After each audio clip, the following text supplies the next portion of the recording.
Welcome to Washington Today for Friday, April 1st, 2022. I'm Nkoyo Iyamba. Here are some of today's headlines. The U.S. added 431,000 new jobs in March, and the unemployment rate fell to 3.6%. That's according to data released today by the Labor Department.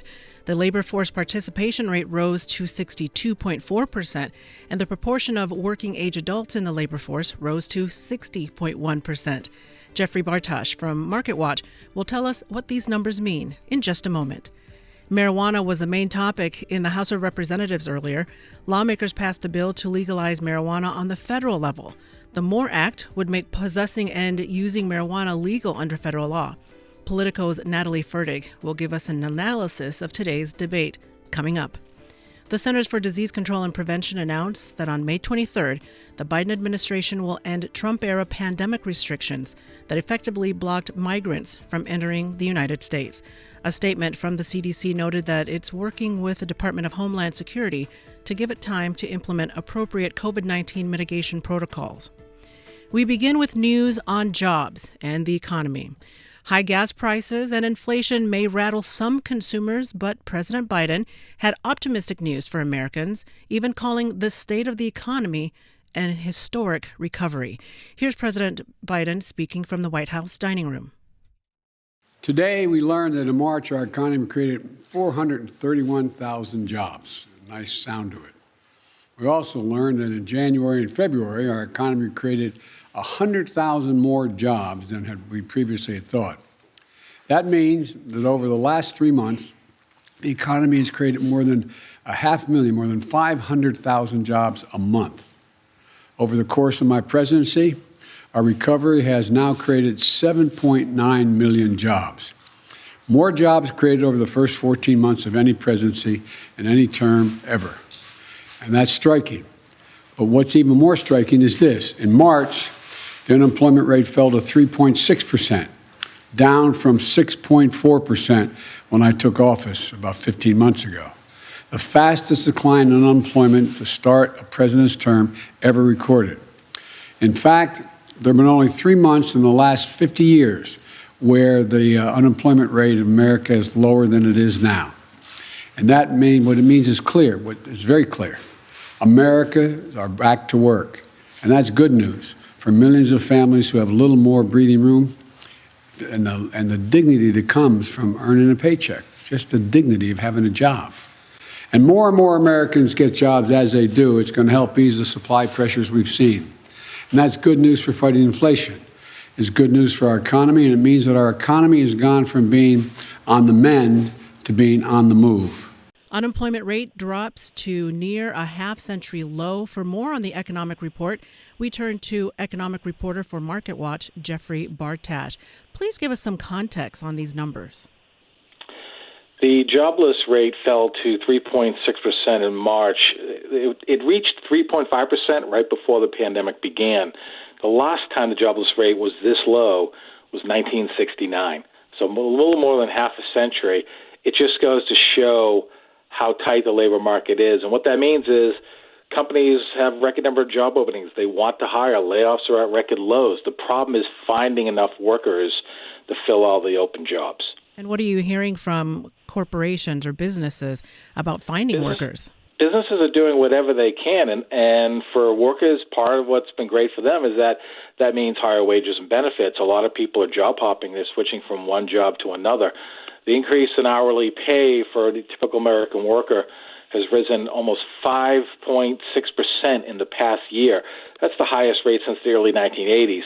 Now, granted, inflation is slightly outpacing the increase in wages, but for most of the pandemic, wages were actually rising faster than inflation. So workers are better off than they were a year or two ago. Now, President Biden credits the American Rescue Plan and even criticized the Trump administration policies. But I understand that some disagree and say President Biden is actually reaping the benefits now of President Trump's policies that are finally taking effect. What are you hearing? I think it's generally true that presidents get too much credit and take too much blame for what happens on the economy during their watch. The truth is you have thousands of businesses and millions of individuals changing jobs, looking for jobs.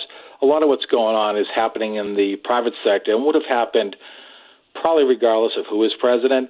So, yeah, both presidents will take blame or take credit or try to blame the other. But this is really the work of businesses and consumers. Consumers are spending gobs of money, and part of that's because of President Biden and President Trump's stimulus plans. Of course, the downside of that is all that money and the Fed keeping interest rates low for so long has also contributed to this surge in inflation. Inflation is now at a 40-year high. And part of that is there's so much demand that companies just can't keep up. And how do the number of people that are in the actual job market, how does that figure into the equation? Well, right now, the economy, employment is almost back to pre-crisis levels. It should reach or exceed those levels probably by the summer. But even if that's the case, the percentage of people in the workforce is still significantly lower than it was, say, in February 2020. We're probably about 1.5 million workers short of how many workers would be in the economy right now if the so-called labor force participation rate was the same as now as it was 2 years ago. So that's part of the reason why businesses are scrimping to find employees. You had a lot of people retired early, and they're not coming back because they don't want to deal with the hassle of the pandemic, and their 401ks have really gone up a lot during the recovery. At the same time, a lot of people, particularly women, still haven't entered the workforce in the same numbers as before because they're still dealing with caring for elderly parents and for children or not being able to find public transportation to get to their jobs. So there is still work to do. So if experts had to give the jobs number a grade, what would you hear from them? Vast majority of economists are going to say, good jobs report. Everything's going the way it should. In the first 3 months of the year, the U.S. economy has averaged an increase of 566,000 jobs a month. So as I said earlier, we're getting closer to pre-pandemic levels of employment. At some point, however, either demand has to slow or something has to give.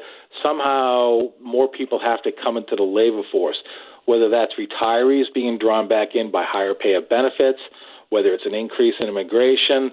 The fact is there's just simply not enough labor to meet the demands of business given such strong demand for their goods and services.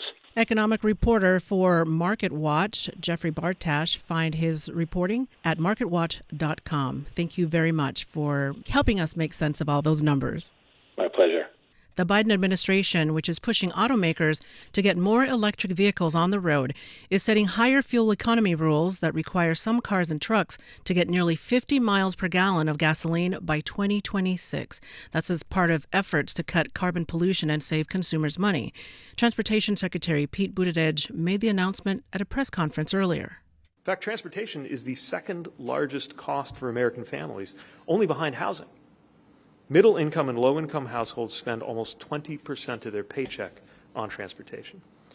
Now, this issue has been building for years. Of course, it is also made worse any time there is a development or a shock anywhere in the world that disrupts gas prices like what we're seeing right now. And we can take some of the pain out of that by making sure that new cars can go further on less gas, which is exactly what today's announcement will deliver. I won't hit you with too much math, but just a little bit to illustrate this. Today's model year 21 vehicles, the standard is 36 miles per gallon. By 2026, we'll be over 48. So what that means is a 33% gain. It means if you're filling up 4 times a month, that would become 3 times a month by model year 2026 based on those averages. And of course, that would save a typical American household hundreds of dollars. So it's a win for every driver in America, but I would note it is a particularly big win for drivers in rural areas where residents cover more distance every day and fill up more frequently. Okay, second, we got to zoom out and talk about what today's progress means for our economic and national security. The freedom of our country to chart its future without being subject to other countries and to the decisions that are being made in the boardrooms of energy companies. For years, we have warned about the dangers of dependence on foreign oil and made significant progress through energy efficiency and ramping up domestic energy production, which is part of why when President Biden made the bold decision to ban Russian oil, our country was better positioned to handle it than many others. So less dependent on foreign oil, and that protects us from shortages at fuel stations. But here's the thing to remember. Even if all of the oil we use in the USA were made in the USA, The price of it is still subject to powers and dynamics outside of the USA, which means that until we achieve a form of energy independence that is based on clean energy created here at home, American citizens will still be vulnerable to wild price hikes like we're seeing right now during Putin's war. Transportation Secretary Pete Buttigieg. Meanwhile, Fox News is reporting that Democratic Senators Mark Kelly of Arizona and Joe Manchin of West Virginia are pressing President Biden to encourage oil drilling in the Gulf of Mexico to help ease Americans' long-term pain at the pumps. In a letter to the White House, the senators wrote, quote, "Advancing Gulf production does not mean our nation must abandon its climate goals. The Gulf of Mexico is among the lowest greenhouse gas emissions intensity oil production sites in the world and would offset foreign imports that are shipped across oceans." The senators asked President Biden to establish a 5-year program to sell oil and gas leases in the Gulf of Mexico, similar to the one established by the Obama administration. In Arlington, Virginia, Arkansas Republican Senator Tom Cotton spoke about his efforts to advance Republican ideals and platforms. He made these comments at the Republican National Lawyers Association annual policy conference. But of course, the Democrats aren't taking all that lying down, you may have noticed. They're trying to pack the court with a very different kind of judge. Judges who rule based on the whims and wishes of far-left activists.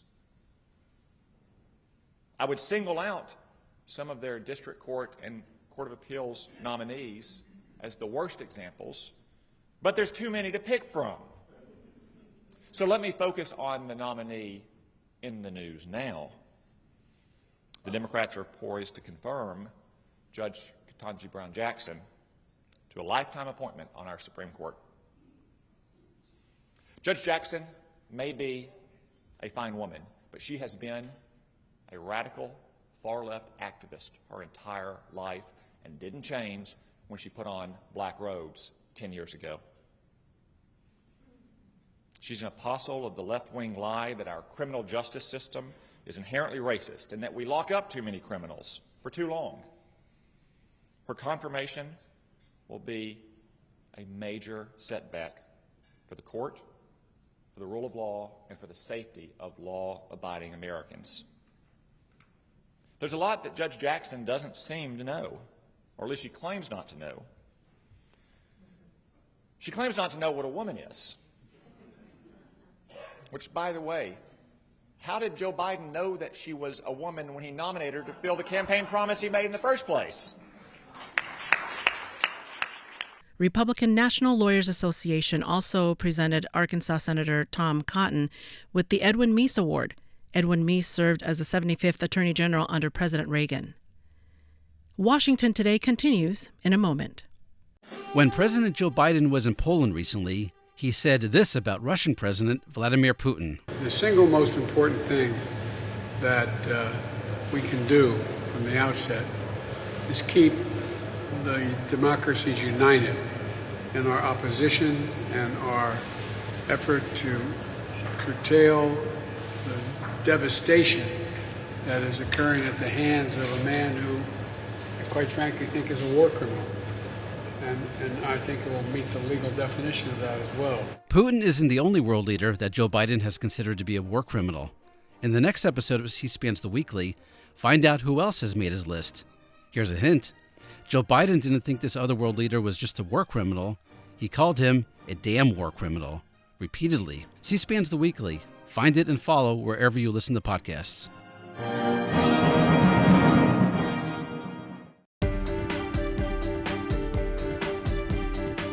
Welcome back to Washington Today. Here are more headlines. The governor of Russia's Belgorod region said 2 Ukrainian Mi-24 helicopters had entered Russian airspace and attacked the civilian oil storage facility on the outskirts of the city. He also said 2 workers at the depot were injured, but Russian media cited a statement from state oil company Rosneft that denied anyone was hurt. The Associated Press reports that the Russian claim could not immediately be verified, and Ukraine has denied responsibility. Meanwhile, the IAEA, the global agency monitoring countries' use of nuclear power, says it's still gathering intel on why Russia has turned Chernobyl back over to Ukraine. The agency is also checking the veracity of reports that Russian soldiers were contaminated by nuclear waste. An international committee of the Red Cross ICRC team traveling to Mariupol, Ukraine, said that they were unable to reach the besieged city to help facilitate the safe passage of civilians. The update comes Friday in a statement as 9 ICRC team members traveling in 3 vehicles cited conditions that, quote, made it impossible to proceed to Mariupol. The team is planning on trying to make the trip to the besieged city again on Saturday. Here on Capitol Hill, the House has adjourned for the week after approving legislation that would legalize marijuana use and possession. In a vote of 220 to 204, the bill would also remove marijuana from the list of federally controlled substances. We begin with Maryland Democrat Representative Jamie Raskin's debate on why he supports H.R. 3617, the MORE Act, legalizing marijuana bill. Thank you, Mr. Speaker. I'm very proud today to stand for this legislation with the party of democracy and freedom for the people rather than the party of Big Brother and failed drug authoritarianism. Do you know that 150 million Americans have used marijuana? Half of the country, and that's just the people who are being honest about it. Half of the country has used marijuana, but you can still be denied security clearance and government employment for having once used marijuana. That is plainly stupid and wrong and unfair. And we are disqualifying tens of millions of qualified and excellent job applicants for federal government employment, our fellow citizens, our constituents in Democratic districts and Republican districts. We are disqualifying those people from being federal government employees solely because they've used marijuana.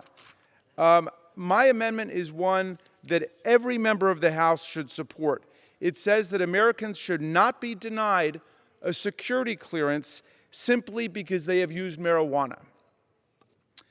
You know, the longer I spend time in Congress, Mr. Speaker, the more I realize that in America, change comes from the states.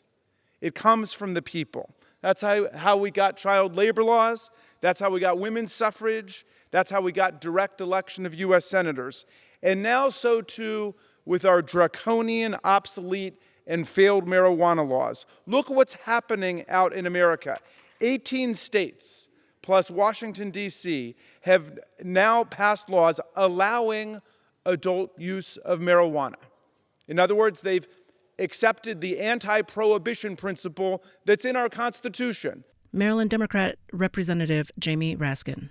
Arizona Republican Representative Andy Biggs spoke on the House floor, giving his reasons why he does not support the bill. But let's talk about, how about a Mother Jones article that I have before me where they are analyzing the use of pot, and they're talking about, hey, look, this is what happens. You start seeing paranoia and psychosis come in, and they're referring to New Zealand studies, long-term longitudinal studies about the dangers of pot. That's interesting. We're not going to even talk about that because we don't have time to talk about that because we're focusing here on descheduling marijuana. And what that does is that incentivizes marijuana use and distribution.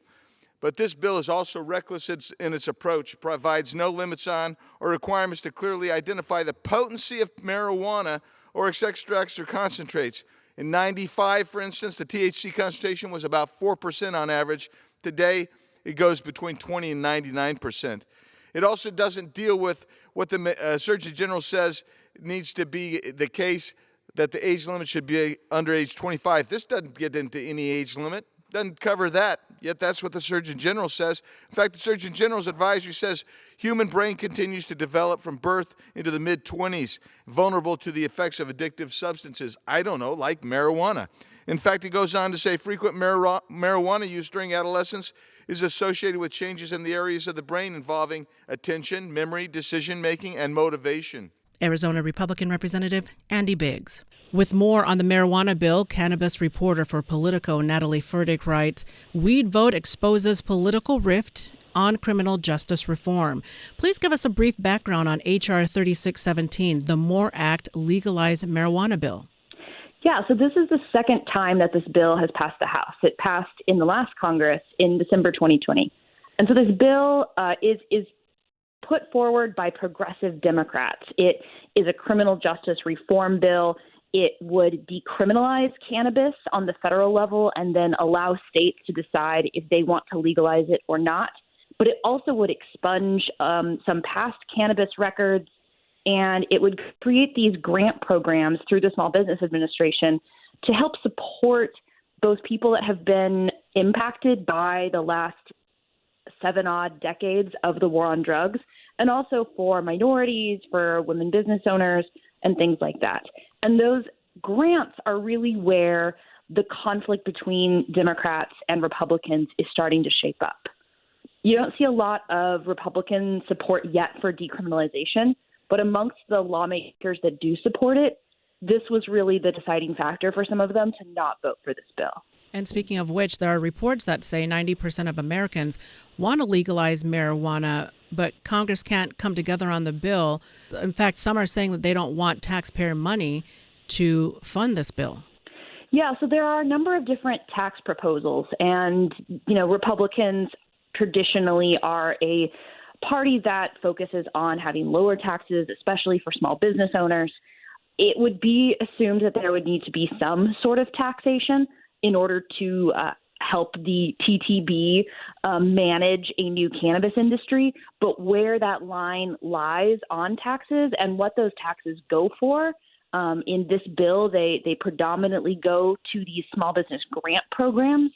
That is something that Republicans are really not in favor of. I also will say that the 90% in favor of cannabis, I've seen that around in some places, that's in favor of legalizing recreational and or medical marijuana. So the percentage of Americans in favor of legalizing recreational or adult use marijuana, like what is in Colorado right now, in Washington and California, that's more around 60%.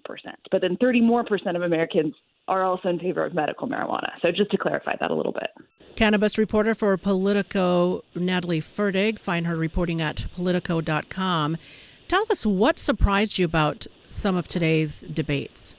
One of the things that surprised me about today's debate was actually how much of the conversation centered around cannabis cartels and illegal cannabis. There were 2 different Oregon state lawmakers who were talking quite a lot. Representative Blumenauer, who represents Portland and the Portland area, has been a longtime supporter of cannabis, but then also a freshman lawmaker from Southern Oregon represents some of the areas that have been hit the hardest by illegal cartel growth. And Representative Jerry Nadler got pulled into this conversation, and it's centered around how do we deal with this problem of illegal cannabis growing in states where cannabis is already legal. And I think that issue is something that is on the minds of both Democrats and Republicans. And it's sort of the situation where you have to either put the cat back in the bag or lean all the way in and regulate it. And I was surprised that there was so much time spent on that.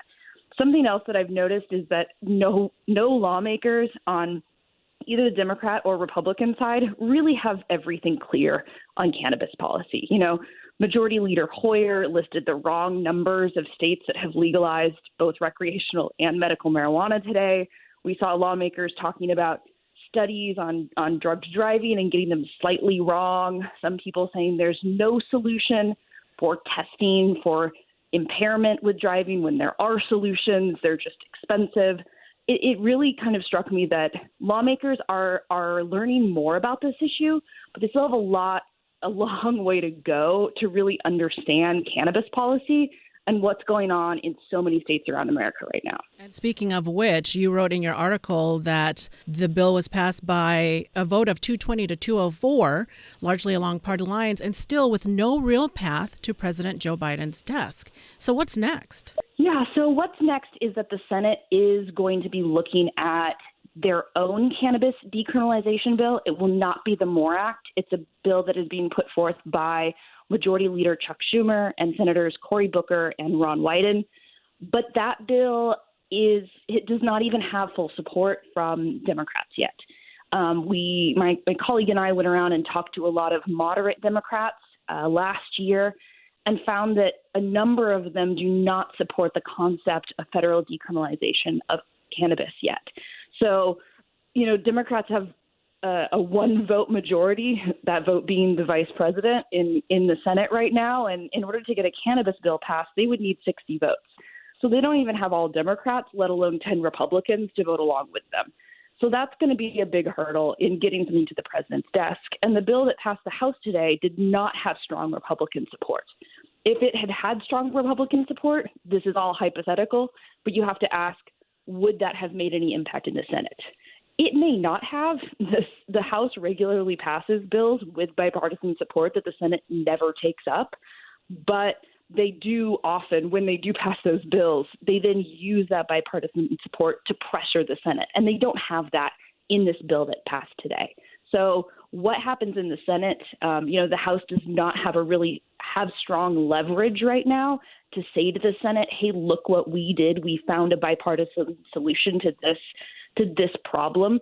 You guys are really lacking in not doing it. Right now, if Senate Democrats bring it up, that's just a win for Senate Democrats. Cannabis reporter for Politico, Natalie Fertig. Find her reporting at Politico.com. Thank you so much for helping us make sense of the effort by Congress to legalize marijuana. Yeah, thanks for having me. White House Press Secretary Jen Psaki responds to reports that she will be leaving the White House and taking a job at MSNBC. Is it true that you are leaving the White House to work for MSNBC? Well, you can't get rid of me yet, Ed. I have nothing to confirm about my length of public service or planned service or anything about consideration about next plans. I'm very happy to be standing with all of you here today after it felt like a never-ending, endless time in my basement, quarantining away from my family. Believe it or not, I missed you all a lot. And my focus every day continues to be speaking on behalf of the president, answering your questions, as tough as they may be at many times, as difficult as they may be to answer at many times. And I hope that I meet my own bar of treating everybody with fairness and being equitable. And just because this has been raised by our colleagues, by people who are observing this process, is it ethical for you to continue conducting this job while negotiating with a media outlet? Well, I have always gone over and above the stringent ethical and legal requirements of the Biden administration, and I take that very seriously. And as a standard for every employee of the White House, I have received rigorous ethics counseling, including as it relates to any future employment. I've complied with all ethics requirements and gone beyond and taken steps to recuse myself from decisions as appropriate. And so I hope that all of you, I've been working with all of you some time, would judge me for my record and how I treat all of you, both in the briefing room and otherwise. And I try to answer questions from everybody across the board. I know everybody in the back of the room may not always be pleased with me, but I try my best, and I will certainly continue to do that. From the James Brady Briefing Room, White House Press Secretary Jen Psaki.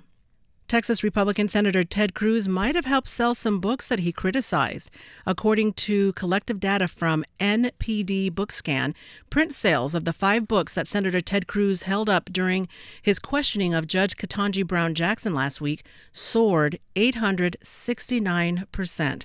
Forbes.com reports that sales of Anti-Racist Baby by Ibram X. Kendi spiked 5,150%, selling nearly 11,000 copies in the week of March 20th through the 26th, following Cruz's questioning on March 22nd. That's compared to 206 copies from the week before. The Senate Judiciary Committee is set to vote Monday on Judge Ketanji Brown Jackson. You can watch the hearing on C-SPAN, cspan.org, your free C-SPAN Now app, and of course, listen right here on C-SPAN Radio. And if you miss any of this program, you can find it at cspan.org/podcasts or wherever you listen to podcasts. Also, if you'd like more on the stories that are shaping Washington delivered daily right to your inbox, you can subscribe to C-SPAN's evening newsletter, word for word. Just go to cspan.org/connect to subscribe. I'm Nkoyo Iyamba. Thanks for listening today to Washington Today.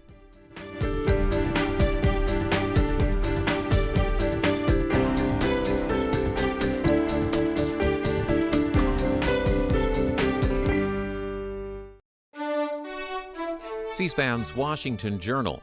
Every day we take your calls live on the air on the news of the day, and we discuss policy issues that impact you. Coming up Saturday morning, We'll discuss the March jobs report with Washington Post economics columnist Heather Long, and Mason Clark from the Institute for the Study of War talks about Russia's invasion of Ukraine.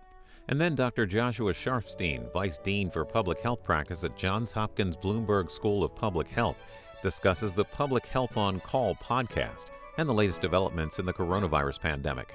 Watch Washington Journal live at 7 Eastern Saturday morning on C-SPAN or on C-SPAN Now, our free mobile app.